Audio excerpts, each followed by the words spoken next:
భారత్పై Trump tariff ఆంక్షల నేపథ్యంలో భారత ప్రభుత్వం ప్రత్యామ్నాయ మార్కెట్లను అన్వేషిస్తోంది. అందులో భాగంగా యూరోపియన్ యూనియన్తో ఫ్రీ ట్రేడ్ ఒప్పందం కుదుర్చుకోనుంది. ఈ నెల 27న జరిగే భారత్ EU సమ్మిట్లో ఒప్పందం జరిగే అవకాశం స్పష్టంగా కనిపిస్తోంది. EUతో ఒప్పందం భారత్కు చాలా కీలకం.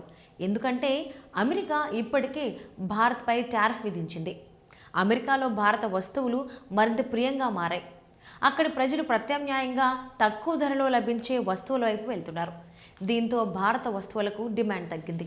ఈ నేపథ్యంలోనే ట్రంప్ టారిఫ్ విధించిన రోజు నుంచి భారత్ ప్రత్యామ్నాయ మార్కెట్లను అన్వేషిస్తోంది.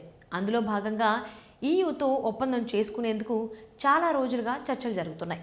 2 లేదా అంతకంటే ఎక్కువ దేశాల మధ్య వాణిజ్యంలో ఎలాంటి టారిఫ్లు, కోటాలు, వాణిజ్యపరమైన ఆంక్షలు లేకుండా ఉండటం లేదా వాటిని తగ్గించడం. అదే సమయంలో అంతర్జాతీయ వాణిజ్యాన్ని ప్రమోట్ చేయడం ప్రధాన లక్ష్యం.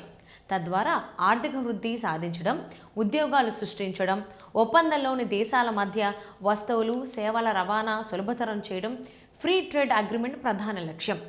ఆర్థిక వృద్ధిని సాధించడానికి ఫ్రీ ట్రేడ్ అగ్రిమెంట్ భారత్కు చాలా అవసరం.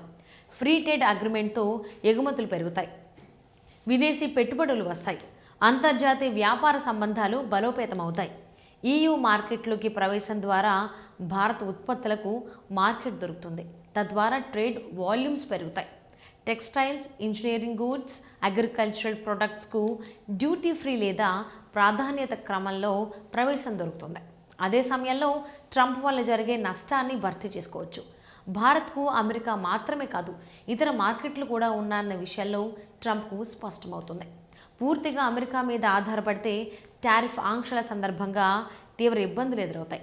EU లాంటి పెద్ద మార్కెట్లో ఫ్రీ ట్రేడ్ అగ్రిమెంట్ జరిగితే అలాంటి నష్టాన్ని నివారించడానికి, రిస్క్ తగ్గించడానికి దోహదం చేస్తాయి. భారత్ EU మధ్య ఫ్రీ ట్రేడ్ అగ్రిమెంట్తో చాలా వస్తువుల ధరలు తగ్గుతాయి.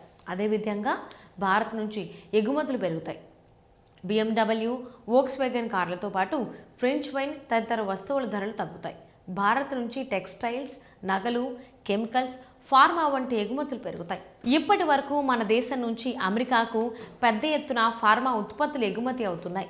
ఇప్పుడు ప్రత్యామ్నాయ మార్కెట్ దొరకడంతో అమెరికాపై ఆధారపడాల్సిన పరిస్థితి ఉండదు ఇప్పుడు.